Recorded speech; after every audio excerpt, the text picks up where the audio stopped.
Major രവിയാണ് നമ്മളുടെ ഇന്നത്തെ ഇര. ആക്ച്വലി മേജർ രവിയുടെ മുമ്പ് ഒരു വീഡിയോ ഞാൻ കണ്ടിരുന്നു. അത് കണ്ടപ്പോഴത്തേക്കാണ് എനിക്ക് അതിനെപ്പറ്റി പറയണമെന്ന് തോന്നിയിട്ടുണ്ടായിരുന്നത്. വാസ്തവത്തിൽ അയാൾ പറഞ്ഞൊരു പോയിന്റ് ഉണ്ടായിരുന്നു. നമ്മൾ, അതായത് പ്രത്യേകിച്ച് പൃഥ്വിരാജൊക്കെ തന്നെ പിന്നെ ഈ ഇന്ത്യ വിരുദ്ധർക്കൊപ്പം നിൽക്കുന്നു. ഇവൻ ഭയങ്കര രാജ്യസ്നേഹി എന്നാണ് പറയണേ. ഇവൻ മേജർ ആയി എന്നാൽ അതിൻ്റെ അർത്ഥം അവൻ രാജ്യസ്നേഹി ആയി എന്നുള്ളതാണ്. അപ്പോൾ ഇതിൻ്റെ യഥാർത്ഥ കാരണം എന്താണെന്ന് മനസ്സിലാക്കാൻ വേണ്ടിയിട്ടുള്ള ചെറിയൊരു റിവ്യൂ മാത്രമാണിത്. അവൻ പറയുന്ന കുറച്ച് വായ്ത്താളം കേട്ടുകൊണ്ട് പറഞ്ഞാലൊരു സുഖമുള്ളൂ. അതുകൊണ്ട് കേട്ടോ പറയടാ. Positive and gentleman review. അല്ലാതെ കൊള്ളില്ല എന്നുള്ളത് പരസ്യമായിട്ട് നമ്മളുള്ള ആൾ പറയാൻ പാടില്ല. അത് കൊള്ളില്ലെങ്കിലും ശരി, കൊള്ളില്ല എന്നുള്ളത്. ഇതിനെക്കുറിച്ച് ഞാൻ അങ്ങനെ കൊള്ളില്ല എന്നുള്ള പറഞ്ഞു. നമ്മൾ it's a good very well made film, notably when you watch it, that's film. But then ഞാൻ അങ്ങനെയാണ് പടം കണ്ടതും. അത് കഴിഞ്ഞിട്ട് എവിടേക്കോ എനിക്ക് മെസ്സേജുകൾ വരാൻ തുടങ്ങി, did you see the film, അത് ഇതെന്നെല്ലാം നോക്കി. Then when you see that yes, why this when നമ്മൾ അമേരിക്കയിൽ ഷൂട്ട് ചെയ്യുന്ന മറ്റൊരു എല്ലാം കറക്റ്റ് എല്ലാം പോകുന്നുണ്ട്. ബട്ട് വൈ ദിസ് ഈ ഒരു കമ്മ്യൂണൽ റൈറ്റ്സ് വിച്ച് ജനറലി ജനങ്ങൾ മറന്നു പോയിട്ടൊരു കാര്യം, ഓർക്കാൻ ആഗ്രഹിക്കാത്തത്. ഒപ്പോസിഷൻ പാർട്ടികൾ ഇന്നും BJP-നെ കുറ്റം പറയുന്നത് നരഹത്യ എന്നൊക്കെ പറയും. പക്ഷേ അതിൻ്റെ കാരണം എന്താണെന്നുള്ളതും അതിന് കാരണക്കാർ ആരാണെന്നുള്ളതും അവരെ പണിഷടക്കം സുപ്രീം കോടതി ചെയ്ത് കഴിഞ്ഞിരിക്കും. അതിനുശേഷവും രാഷ്ട്രീയ പാർട്ടിക്കാർ ഇപ്പോഴും BJP-ക്ക് അഗൻസ്റ്റ് യൂസ് ചെയ്യുന്ന വെപ്പണാണ് ഈ ഗോദ്രാമത്. ഒരു സിനിമ എന്നുള്ളത് മനുഷ്യനെ ഇൻഫ്ലുവൻസ് ചെയ്യുന്ന സാധനമാണ്. ചിലരുടെ ഇൻഫ്ലുവൻസ് ചെയ്യില്ലാണ്. ഇൻഫ്ലുവൻസ് ചെയ്യില്ലെങ്കിൽ നിങ്ങൾ ഒരു കോമഡി പടം കണ്ടോണ്ട് ചിരിക്കായിരിക്കും. ഞാൻ പറയാൻ പടം ഇൻഫ്ലുവൻസ് ചെയ്യില്ല. ആ കോമഡി കണ്ടിട്ടാണ് നമുക്ക് ഈ ചിരി വരുന്നത്. അതുപോലുള്ള വികാരം തന്നെയാണ് പലതും സിനിമയ്ക്കകത്ത്. എൻ്റെ സിനിമയ്ക്കകത്ത് ഞാൻ അറിയപ്പെടുന്ന ഒരു പെട്രിയോട്ടിക് ഫിലിം മേക്കർ എന്നുള്ളതാണ്. കാരണം അതിനകത്ത് എക്സാക്ട്ലി നിങ്ങൾ ഒരുപാട് സിനിമകൾ ക്രിയേറ്റ് ചെയ്തിട്ടുണ്ട്. നിങ്ങൾ ചോദിച്ച ചോദ്യം തന്നെ ഞാൻ നിങ്ങളോട് തിരിച്ചു ചോദിക്കുകയാണ്. നിങ്ങൾ പറഞ്ഞത് അടിസ്ഥാനത്തിലാണെങ്കിൽ നിങ്ങൾ നിർമ്മിച്ച സിനിമയാണ് കീർത്തി ചക്ര. അതിനകത്തൊരു റേപ്പ് സീനുണ്ട്. അങ്ങനെയാണെങ്കിൽ ചേട്ടാ ഒരു ചോദ്യം ചോദിച്ചോട്ടെ. ഈ റേപ്പ് ചെയ്തവനിക്കൊരു ന്യായമുണ്ടെങ്കിൽ ആ ചെയ്തവനിക്ക് ഒരു ന്യായം ഉണ്ടാവില്ലേ? ആ പെൺകുട്ടികളെ അതിഭീകരമായി അമ്മയുടെ മുമ്പിലിട്ട് അമ്മയുടെ ആഹാരം വാങ്ങി കഴിച്ച ശേഷം പെൺകുട്ടികളെ റേപ്പ് ചെയ്യുന്നുണ്ട്. ആ റേപ്പ് ചെയ്തവനിക്കൊരു കാരണം ഉണ്ടാവില്ലേ? നിങ്ങൾ എന്തുകൊണ്ട് ആ കാരണം പറഞ്ഞില്ല? സ്വാഭാവികമായിട്ടും ഉള്ളൊരു സംശയമാണ്. നിങ്ങൾ ഈ സിനിമയിൽ ഗുജറാത്തിൻ്റെ ഇത് കാണിച്ചു, അതിനകത്ത് ഇത് പറഞ്ഞില്ല എന്നുള്ള നിങ്ങൾ കംപ്ലൈൻറ്റ് ചെയ്യുമ്പോൾ എൻ്റെ സംശയമാണ്, കീർത്തി ചക്രയിൽ നിങ്ങൾ എന്തുകൊണ്ട് ആ റേപ്പ് ചെയ്ത വ്യക്തി അല്ലെങ്കിൽ ആ റേപ്പ് ചെയ്ത വ്യക്തിക്ക് ഉള്ള അവർക്കുണ്ടായ പഴയ അനുഭവം നിങ്ങൾ എന്തുകൊണ്ട് ഇത് ചെയ്തില്ല, പിക്ചറൈസ് ചെയ്തില്ല? ചോദ്യം. മുമ്പ് ഒരുപാട് സിനിമകൾ ഇതുപോലെ വന്നിട്ടുണ്ട്. പല സിനിമകളും ഞാൻ വായിക്കുകയും കൂടുതൽ ചരിത്രം വായിക്കാൻ എനിക്ക് വായിക്കണമെന്ന് തോന്നിയതിൻ്റെ റീസൺ തന്നെ ഒരു പെൺകുട്ടിക്കുണ്ടായ കാര്യമാണ്. പ്രത്യേകിച്ച് ഷാരൂഖ് ഖാനും മറ്റേ മീനാക്ഷിയോ അല്ല മനീഷ കൊയ്രാളയും അഭിനയിച്ച ഒരു സിനിമയുണ്ട്. അതിനകത്ത് മനീഷ പറയുന്നൊരു സ്റ്റോറിയുണ്ട്. എൻ്റെ വീട്ടിലേക്ക് പോലീസുകാർ പട്ടാളക്കാർ ഇരച്ചു കയറുകയാണ്. അവരെല്ലാവരും ചേർന്ന് ഭയങ്കരമായി എൻ്റെ വീട്ടുകാരെ എല്ലാം റേപ്പ് ചെയ്യുകയാണ്. എല്ലാവരെയും റേപ്പ് ചെയ്യുന്നു. എൻ്റെ മുന്നിലിട്ട് എൻ്റെ അമ്മയും സഹോദരിയെ റേപ്പ് ചെയ്യുന്നു. എല്ലാവരെയും കൊന്നു കളയുന്നു. പട്ടാളക്കാരാണെന്ന് ഓർക്കണം. ഇത് കാണുന്ന ഞാൻ പിന്നെ ഇനി എന്ത് വേണം? അരയിൽ ബെൽറ്റിൽ ബോംബും വെച്ചുകൊണ്ട് പട്ടാളക്കാരിൽ ഒരാളെയെങ്കിലും കൊല്ലണമെന്ന് പറഞ്ഞുകൊണ്ട് അവൾ ഇറങ്ങി നിൽക്കുന്നു. അതാണ് ആ കഥയുടെ ഇതിവൃത്തം. അന്നത് കേൾക്കുമ്പോൾ എനിക്ക് ഭയങ്കര ദേഷ്യമായിരുന്നു. കാരണം നമ്മുടെ നാട്ടിലെ പട്ടാളക്കാർ ചെയ്യാൻ പോകുന്നുണ്ടോ? ഇത് കള്ളക്കഥയായിരിക്കും, ഒരിക്കലും സത്യമായിരിക്കത്തില്ല. പിന്നെയാണ് കുറേ ഓട്ടോബയോഗ്രഫികൾ നമ്മൾ ഇത് റിലേറ്റ് ചെയ്ത് വായിക്കുന്നത്. ഒരുപാട് പേർക്ക് ഒരേ അനുഭവം ഉണ്ടാകുമോ? അതിനുശേഷമാണ് പട്ടാളക്കാർക്കെതിരെ അമ്മമാരൊരു സമരം നടത്തിയ, തുണി ഊരി എറിഞ്ഞൊരു സമരം. നമ്മുടെ ഇന്ത്യ തന്നെയാണ്, ഇന്ത്യൻ പട്ടാളക്കാർക്കെതിരെ തന്നെയാണ്. എന്തിനായിരുന്നു അത് ചെയ്തതെന്നറിയാമോ?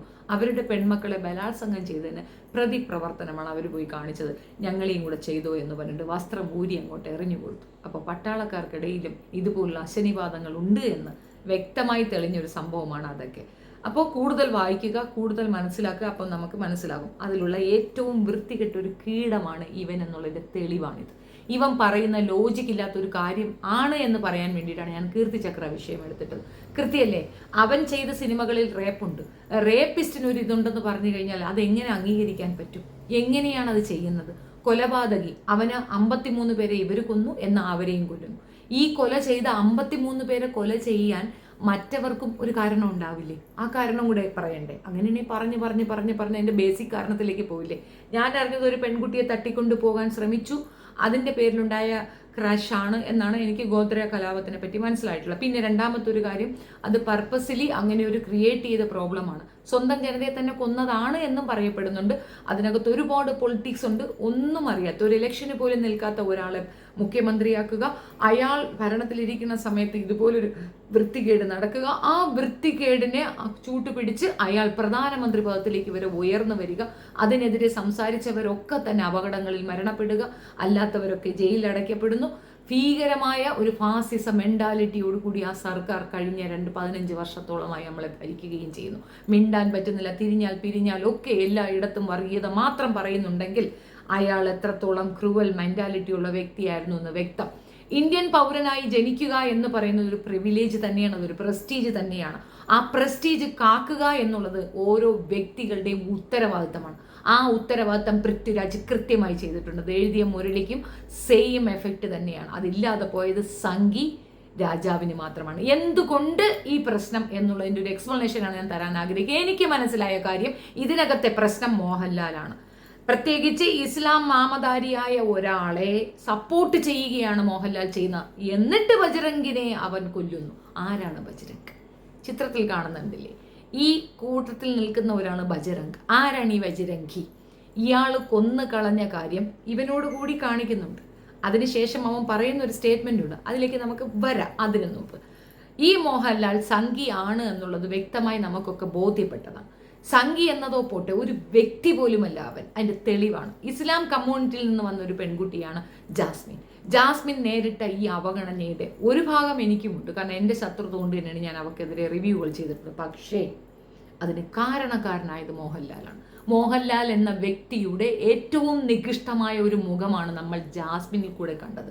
ആ പെൺകുട്ടിക്ക് ഒരു സൂചന കൊടുത്തിരുന്നെങ്കിൽ, കൃത്യമായി പൊതുസമൂഹം വേറൊരു രീതിയിലാണ് നിന്നെ എടുക്കുന്നത്, സ്റ്റോപ്പ് ഇറ്റ് എന്ന് പറയാനുള്ള പുറത്താക്കാനുള്ള മാനസിക വലിപ്പമെങ്കിലും കാണിച്ചിരുന്നു എങ്കിൽ ആ പെൺകുട്ടി ഇത്രയധികം അവഹേളനം നേരിടില്ല. അവൻ അവിടെ ആനന്ദിക്കുകയാണ് ചെയ്തത്. അവൻ്റെ സംഘീബോധം ആനന്ദിക്കുകയാണ് ചെയ്തത്. കാരണം അവഹേളിക്കപ്പെടുന്ന ഒരു കമ്മ്യൂണിറ്റിയിലെ പെണ്ണാണ്. ആ കമ്മ്യൂണിറ്റിയിലെ പെൺകുട്ടി അവഹേളിക്കപ്പെടുമ്പോൾ കിട്ടുന്ന ഒരു പരമാനന്ദമുണ്ട്. അതിൻ്റെ ആഫ്റ്റർ എഫക്റ്റ് ആണ് സ്വന്തം വീട്ടിലെ പെണ്ണ് ഇരുന്നു പോകുന്നത്. അത് ഓരോരുത്തരുടെ വിധി. എന്തായാലും പോട്ടെ. കാരണം അതിനകത്ത് ഞാൻ രാജ്യസ്നേഹം വരുന്ന രീതിയിലുള്ളത് സീക്വൻസുകളും കാര്യങ്ങളും എൻ്റെ ഹീറോക്കൾ വായിച്ചും അവരുടെ ചുറ്റുമുള്ള ആളുകളെ വെച്ചിട്ട് അതിൻ്റെ ഇമോഷൻസ് വരുന്ന സമയത്താണ് പിള്ളേർ പറഞ്ഞ സമയത്ത് ജയം എന്ന് പറയും. ഇപ്പോൾ 2-3 മണിയായപ്പോഴേക്കാണ് ഇതിൻ്റെ റിയൽ റിപ്രക്കേഷൻസ് നമ്മൾ കാണുന്നത്. ഇതിനകത്ത് എന്തിനാണ് ഈ ഗോദ കേസ് കാണിക്കുന്ന സമയത്ത് അതിന് തുടക്കം മുതൽ കാണിക്കാതെ എന്താണ് നടക്കുന്നത് തുടങ്ങിയത്? ചോദ്യം number 1. Answer general question. First of all, why do put this issue which was already gone forgotten? കേസുകളൊന്നായിട്ട് പരിശോധന കഴിഞ്ഞു ആ ആളുകളെല്ലാം പലർക്കും ഇപ്പോൾ പലരും സ്വന്തമായിട്ട് ഗുജറാത്തിൽ യാതൊരു പ്രശ്നമില്ലാതെ പോകുന്ന ഒരു സ്റ്റേറ്റിനെ കുറിച്ച് അതാണ് ഞാൻ ആ പഠനത്തിൽ കണ്ടിട്ടുള്ള ഒരു പ്രശ്നം എന്ന് പറയുന്നത്. പിന്നെ അതിന് നിങ്ങൾ ഇവിടുത്തെ ഭരിക്കുന്ന ഗവൺമെന്റ് പറയുന്നു അത് അവരുടേതാണ്. അത് ഇവരെ ആദ്യം നിർത്തുന്നത്. കാരണം അതിനകത്ത് നമ്മുടെ പ്രത്യേകിച്ച് അങ്ങനെ അടക്കം അതിനകത്ത് മെൻഷൻ ചെയ്തിട്ടുണ്ട്. എല്ലാവരും മറന്നു എന്ന് താങ്കൾ എങ്ങനെ പറയും? ഞങ്ങൾ മറന്നില്ലല്ലോ. മറക്കാതിരിക്കാൻ വേണ്ടി ഓർമ്മപ്പെടുത്തൽ നടത്തിയല്ലോ മോങ്ങിയണ്ണൻ. അതറിഞ്ഞില്ലേ? ഓഗസ്റ്റ് 15 എല്ലാവർക്കും സ്വാതന്ത്ര്യം കിട്ടിയ ദിനത്തിൽ അങ്ങേരി ഇവന്മാരെല്ലാം പുറത്തേക്ക് ഇറക്കി വിടുക മാത്രമല്ല, ഒണ്ണാക്കിലേക്ക് ലഡ്ഡു കുത്തിക്കയറ്റി മാലയിട്ട് പൂജിച്ച് സ്വീകരിക്കുന്ന കുറെ വിടച്ച പെണ്ണുങ്ങളെ ഞങ്ങൾ കണ്ടല്ലോ. മറ്റു പെൺകുട്ടികളെ റേപ്പ് ചെയ്തിട്ട് വന്നവന്മാരെ തലയിൽ ആഴതി ഒഴിച്ച് മാലയിട്ട് സ്വീകരിക്കാൻ ഇത്രയും വേഷജന്മങ്ങൾക്കെല്ലാം വേറെ ആർക്ക് സാധിക്കുമടാ? അത്രയും വൃത്തികെട്ട സ്ത്രീവർഗങ്ങൾ നിങ്ങൾക്കിടയിൽ ഉണ്ടെന്ന് ഞങ്ങൾ കണ്ടല്ലോ. ഞങ്ങൾക്കത് നല്ല ഓർമ്മപ്പെടുത്തല്ലേ. തിരിച്ചിപ്പുറത്തുമുണ്ട് പെണ്ണുങ്ങൾ. ഇതേപോലെ റേപ്പ് ചെയ്തിട്ട് വീട്ടിൽ വന്ന വീട്ടിൽ കയറ്റുമെന്ന് കണ്ടു നോക്കടാ. വ്യത്യാസം അവിടെയുണ്ട്. സംഘിയും മുസ്ലിമും തമ്മിലുള്ള വ്യത്യാസം അതിനകത്തുണ്ട്. വെട്ടലകൾ, വേഷജന്മങ്ങൾ, സംഘി നാറികൾ.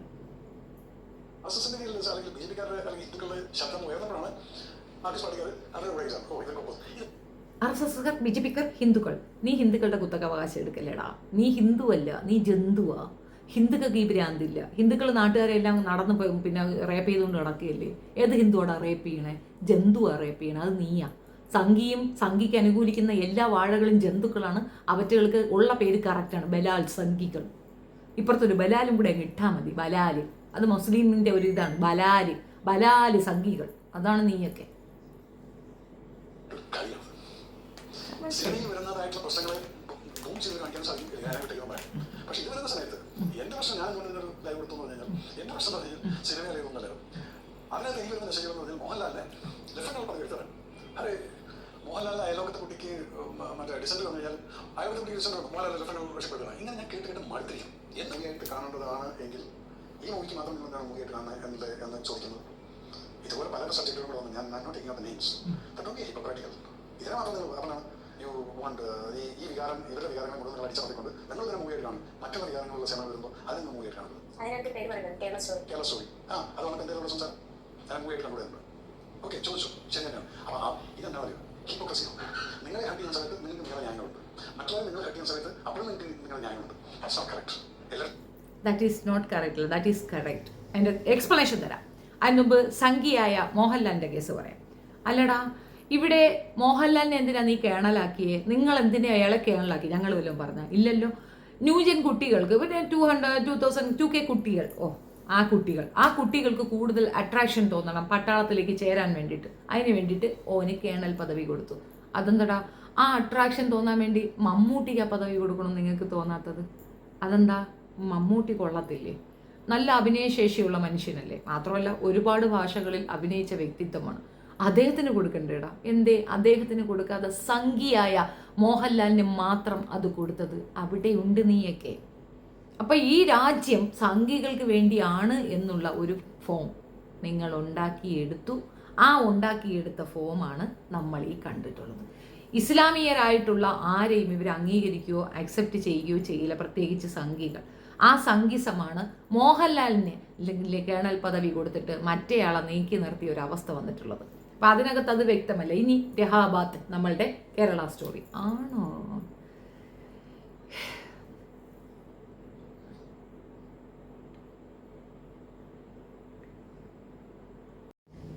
കേരള സ്റ്റോറിയിലേക്ക് വരുമ്പോൾ 33,000 പെൺകുട്ടികളെ ഇന്ത്യയിൽ നിന്ന്, പ്രത്യേകിച്ച് കേരളത്തിൽ നിന്ന് സിറിയയിലേക്ക് കടത്തി എന്നൊരു കള്ളത്തരമാണ് അവിടെ പറഞ്ഞത്. ആര് കടത്തി? 3 പെണ്ണുങ്ങൾ മിസ്സിംഗ് ആയിട്ടുണ്ടെന്നുള്ള ഒരു ന്യൂസിനെ അടിസ്ഥാനപ്പെടുത്തിക്കൊണ്ട് നടത്തിയ ഒരു നുണപ്രചരണത്തിനെയാണ് ഇവിടെയുള്ളവർ എതിർത്തത്. അതിന് ഞങ്ങൾക്ക് മറുപടിയുണ്ട്. നുണപ്രചരണം ഇവിടെ എടുക്കാൻ ഒക്കത്തില്ല. ഗുജറാത്തിൽ കലാപത്തിൽ ഈ പെൺകുട്ടികൾക്ക് ഇങ്ങനെ സംഭവിച്ചിട്ടില്ലേ? ഉണ്ടല്ലോ. അതിൻ്റെ വിക്ടിമായ പെൺകുട്ടി ജീവിച്ചിരുന്ന് അവൾ വിറ്റ്നസ് പറഞ്ഞിട്ടില്ലേ? ഉണ്ടല്ലോ. അപ്പൊ നടന്ന സംഭവങ്ങൾ കാണിക്കുന്നതിൽ ഒരു തെറ്റുമില്ല. നടക്കാത്ത സംഭവങ്ങൾ നടന്ന സംഭവങ്ങളായി പറഞ്ഞാൽ അതിനെ എതിർക്കുക തന്നെ ചെയ്യും. അതുകൊണ്ടാണ് പിണറായി വിജയൻ പോലും ആ സിനിമയെ ബോയ്ക്കോട്ട് ചെയ്തത്. പോടാ എടുത്തോണ്ടെന്ന് പറഞ്ഞത്, വാഴത്തോരനെ എന്ന് പറഞ്ഞത്. ഇത് അദ്ദേഹം നേരിട്ട് ഫാമിലി അടക്കം പോയി കാണുകയും ചെയ്തത്. ഏത്? അതാണ്. അതിനകത്ത് ഒരു പൊളിറ്റിക്സും ഇല്ല.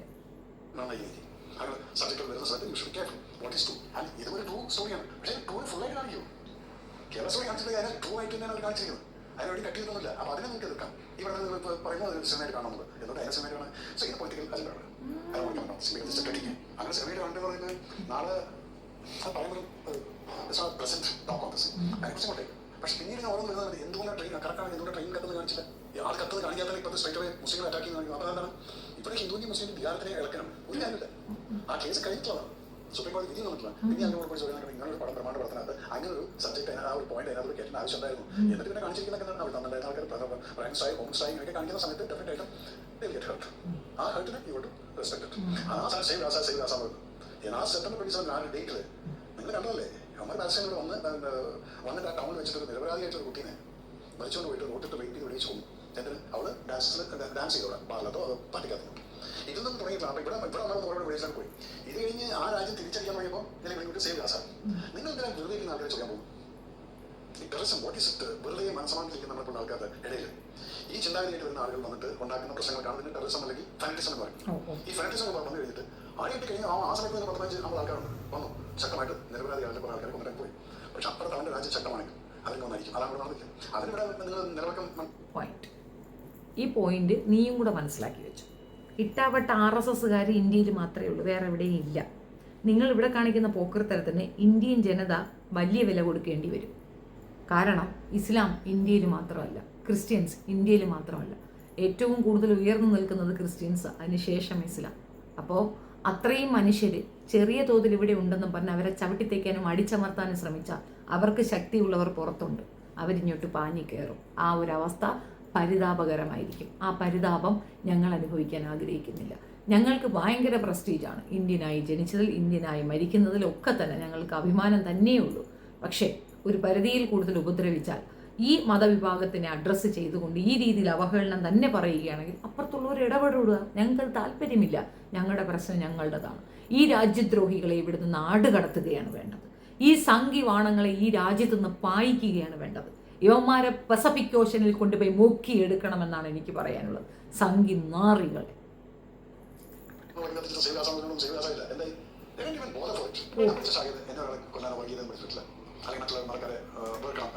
ഞാൻ പഠിച്ചില്ല. നിങ്ങൾ പറഞ്ഞുണ്ടാക്കണം. അതിനാണ് ഹിന്ദുക്കൾ ഒരുമിച്ച് കഴിഞ്ഞാൽ ഈ മറ്റുള്ള പാർട്ടിക്കാർക്ക് പ്രശ്നം ഉണ്ടായിരിക്കും. അത് ലെഫ്റ്റ് ആണെങ്കിൽ ശരി, റൈറ്റ് ആണെങ്കിൽ ശരി. ഇവരുടെ പ്രശ്നമാണ് ഇവർക്ക് കിട്ടുന്ന വോട്ട് ചങ്കം എന്ന് പറയുന്നത് ഇതിൽ നിന്ന് ഭിന്നിപ്പിച്ചിരിക്കുന്ന ഹിന്ദുക്കൾ ഇസ്ലാമിൽ ജീവിച്ചു പോകുന്നു. അപ്പോൾ അതിനുകൊണ്ട് ഫിക്ഷൻ ഉണ്ടാക്കാൻ ഇവിടുത്തെ ഹിന്ദുവിനും മുസ്ലിമിനും ദൂരം നിർത്താനുള്ള ഏറ്റവും വലിയ ഒരു ആയുധമാണ് അത് സംഖ്യയാണ്. മുസ്ലിങ്ങൾ പ്രധാനമായിട്ട് നടക്കണം. ആണല്ലോ, നീ സംഖ്യയാണെന്ന് നീ സ്വയം പറഞ്ഞല്ലോ. എന്നിട്ട് നീ വേറെ ഒരു വിഷയവും പറയാതെ ഗുജറാത്ത് ഇഷ്യൂ എമ്പുരാനിലുള്ള വിഷയം പറയാനായിട്ട് നിന്നെ ഇന്റർവ്യൂവിൽ കൊണ്ടിട്ടപ്പോൾ നീ ഹമാസിന്റെ വിഷയം എടുത്തു വെച്ച് പറഞ്ഞല്ലോ, നീ അതിനെ ന്യായീകരിച്ചല്ലോ, അപ്പം നീ സംഘിയാണല്ലോ, അപ്പം നീ ചെയ്തത് എന്താണെന്ന് ഞങ്ങൾക്ക് വ്യക്തമായല്ലോ. സംഘികളെ കൊല്ലുക എന്നുള്ളതാണ് RSS അജണ്ട. സംഘികൾ മെയിനായിട്ട് ചിന്തിക്കുന്നത് ഈ മുസ്ലിം പെണ്ണുങ്ങളെ റേപ്പ് ചെയ്യാനും അവളുമാരെ വൃത്തികെട്ട രീതി ഉപയോഗിക്കാൻ തന്നെയാണല്ലോ ചിന്തിക്കുന്നത്. അപ്പോൾ അത് കറക്റ്റ് അല്ലേടാ, നീ തന്നെ നിന്നെ കാട്ടിക്കൊടുത്തിരിക്കുകയാണ്. ഇംപ്രഷൻ ഉണ്ടാക്കിയിട്ട് ഈ സംഘി എന്ന് പറയുന്ന RSS ആണെന്ന് ലോകത്തിലെ ഏറ്റവും വലിയ ശക്തി എന്ന് പറയും.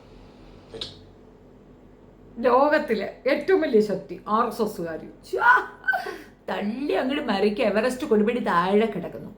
ഒരു സംഘടന പറയുന്നു. അതുപോലെ തന്നെ ഇന്ന് ഭാരതം 3ാമത്തെ പ്രാവശ്യം ഭരിക്കുന്ന പ്രധാനമന്ത്രി അതിൽ പ്രവർത്തിച്ചപ്പോൾ മുന്നോട്ട് വന്നിട്ടാണ് നരേന്ദ്രമോദിജി. അത് പോയിന്റാണ്.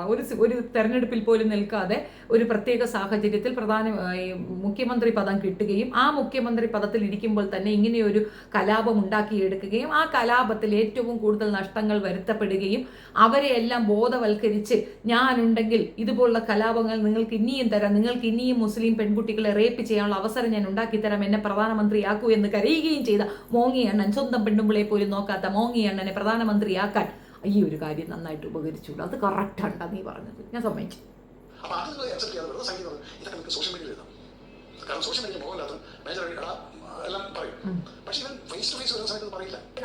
ആണോ?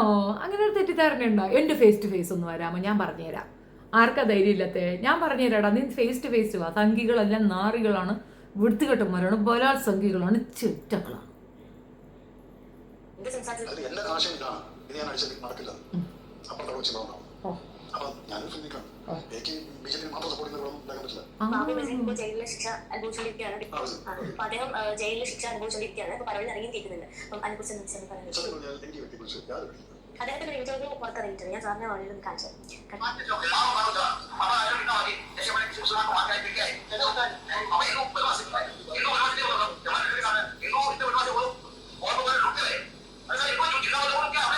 അദ്ദേഹം പറയുന്നുണ്ട്, 2001 കൊടുത്ത ഒരു ഇന്റർവ്യൂ ആണ്. അദ്ദേഹം പറയുന്നുണ്ട് കൊച്ചു കുഞ്ഞുങ്ങളെ പോലും ഞാൻ നോക്കിയിട്ടില്ല, കൊന്നു കളയുന്നത്. അപ്പം അതിനെക്കുറിച്ച് സാറിന്റെ എന്താ പറയാ മറ്റു വിഷയത്തെ കുറിച്ച് പറഞ്ഞിരുന്നത് എങ്ങനെയാണ് അവർ ദുരന്തം നടന്നിരുന്നത്. അപ്പം ഈ ഒരു ഇന്റർവ്യൂവിനെ കുറിച്ച് സാർ എന്താ പറയാ? മനുഷ്യനോ കുഞ്ഞുങ്ങളെയോ പെണ്ണുങ്ങളെയോ നോക്കാതെ വെട്ടിയും കുത്തിയും ബലാത്സംഗം ചെയ്തും കൊന്നു എന്ന് പറയുന്ന മനുഷ്യനാണ്. നീ മേജറാണോടാ, പുലിയാ നീ. വ്യക്തിയെക്കുറിച്ച് ഞാൻ അധികം സ്റ്റഡി ചെയ്തൊന്നും ചെയ്തില്ല. പക്ഷേ ഒരു ബ്രൂട്ടാലിറ്റി എന്നുള്ളത് ഞാൻ എവിടെ അക്സെപ്റ്റ് ചെയ്യില്ല. പിന്നെ വേറെ സംഭവമുണ്ട്, അത് സൂര്യ മനസ്സിലാക്കേണ്ട ഒരു കാര്യമാണ്. ചില സിറ്റുവേഷൻസിൽ പലരും അങ്ങനെ ആയി പോകുന്നുണ്ട്. നല്ല കാശ്മീരിൽ 88-89 ഉണ്ടായിരുന്നെങ്കിൽ ഞാൻ കണ്ട കാശ്മീരുണ്ട്. അവിടെ നേരെ കാശ്മീരിലേക്ക് വിട്ടു ലോക്കലായിക്കൊണ്ടിരുന്ന ആ ഒരു സിറ്റുവേഷനിൽ ഞാൻ അവിടെ കമാൻഡ് ഓപ്പറേഷൻ ചെയ്തിട്ടില്ല. കൊച്ചു കുട്ടികളടക്കം കൊന്നിട്ട് പോയിട്ടുള്ള ആളുകളുണ്ടായിരുന്നു. കണ്ടില്ല, അത് വീട് സ്ഥലം വിട്ടിട്ട് ഓടിപ്പോയി വന്നു. ഇത് കാണുന്ന സമയത്ത് ഒരു കമാൻഡർ എന്നുള്ള രീതിയിൽ അപ്പം ആരാണെന്ന് ചിന്തിക്കാതെ ഒരു കുട്ടിയാണ് ഇവിടെ മരിച്ചിരുന്നത്, തല വെട്ടിക്കളഞ്ഞിരിക്കുന്നത്. ഇതൊക്കെ കാണുന്ന സമയത്ത് നമ്മൾ മനുഷ്യന്മാർക്ക് വികാരം ഉണ്ടായിരിക്കുന്നത്. കയ്യിൽ തോക്കുണ്ട്, അപ്പത്തെ മുന്നിൽ കാണുന്നവരുടെ കയ്യിൽ തോക്കുണ്ടെങ്കിൽ പിന്നെ നമ്മൾ അവരെ പിടിച്ച് സറണ്ടർ ചെയ്യാൻ പറയില്ല. ബിക്കോസ് നമ്മുടെ കണ്ണിലിട്ടിട്ടാണ് ഇങ്ങനെ സംഭവിച്ചിട്ടാണ് ഓടിക്കുന്നത്. അപ്പൊ ഇത് ഇദ്ദേഹം എന്ത് പറഞ്ഞോ അതൊന്നും എനിക്ക് സിറ്റുവേഷൻ ആവുന്നത്.